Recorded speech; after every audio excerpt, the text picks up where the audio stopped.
வணக்கம், நான் உங்கள் யஷ்வந்த்குமார். எனக்கு நம்ம சேனலில் ஒரு ஈஸியான டேஸ்டியான சிக்கன் வறுவல் செய்கிறது எப்படின்னு பார்க்க போகிறோம்.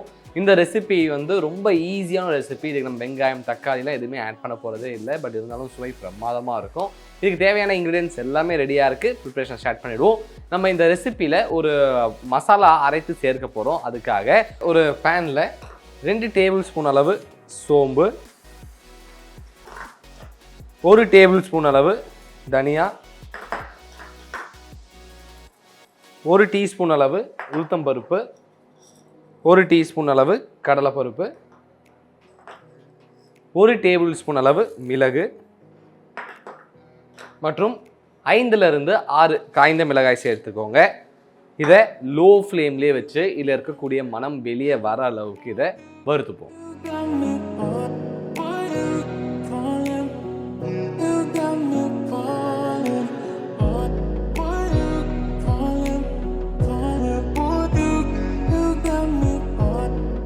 இதை நல்லா வறுத்தாச்சு. இதோடைய சூடு முழுமையாக குறைந்ததன் பிறகு நல்லா ஃபைன் பவுடராக அரைச்சி எடுத்துக்கலாம். இதை நல்லா ஃபைனாக அரைச்சாச்சு, எடுத்து ஓரமாக வச்சுருவோம். இப்போது வேற ஒரு பேனில் 4 டேபிள் ஸ்பூன் அளவு எண்ணெய் சேர்த்துக்கிறேன். நம்ம சேர்த்துருக்க எண்ணெய் லேசாக சூடு ஆனதன் பிறகு இதில் 2லிருந்து 3 இனுக்களவு கருவேப்பிலை சேர்த்துக்கிறேன்.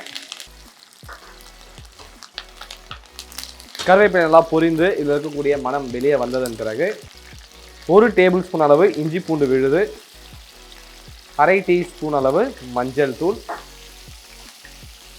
1 டேபிள் ஸ்பூன் அளவு மிளகாய் தூள்,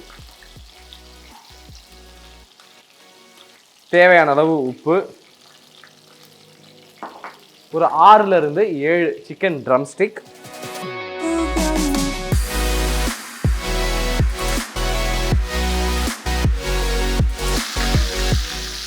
மற்றும் ஒரு 500 ml அளவு தண்ணி சேர்த்து இதை மீடியம் ஃப்ளேமில் வச்சு அடுத்து ஒரு 10லிருந்து 12 நிமிடம் நல்லா கொதிக்க விடலாம்.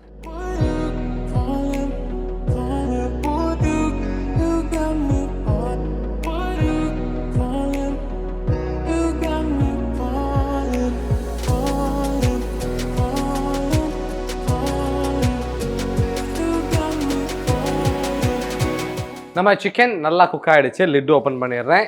இந்த நேரத்தில் இதில் நம்ம நல்லா ஃபைனாக அரைத்து வச்சுருந்த பவுடர் சேர்த்துக்கலாம். ஒரு முறை நல்லா கிளறி விட்டுக்கோங்க. அதன் பிறகு ஹை ஃப்ளேமில் வச்சு அடுத்து ஒரு 4லிருந்து 5 நிமிடம் இதை கொதிக்க விடுவோம்.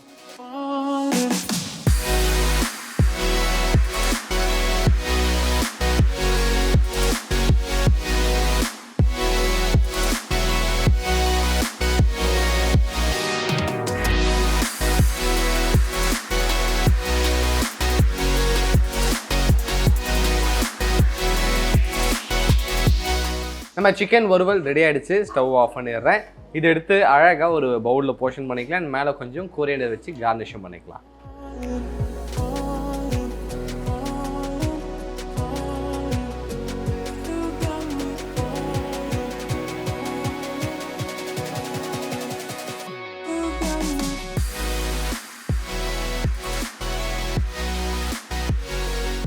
ஒரு சூப்பரான சிக்கன் வறுவல் செய்கிறது எப்படின்னு பார்த்துட்டோம். இந்த ரெசிபி உங்களுக்கு பிடிச்சிருக்க நம்புறேன். மறக்காம வீட்டில் ட்ரை பண்ணி பார்த்துட்டு உங்களுடைய ஃபீட்பேக்கை கீழே கமெண்ட் பண்ணுங்கள். இதே மாதிரி இன்னொரு சூப்பர் ரெசிபியோட நான் சந்திக்கிறேன். Until then, bye from Yashwant.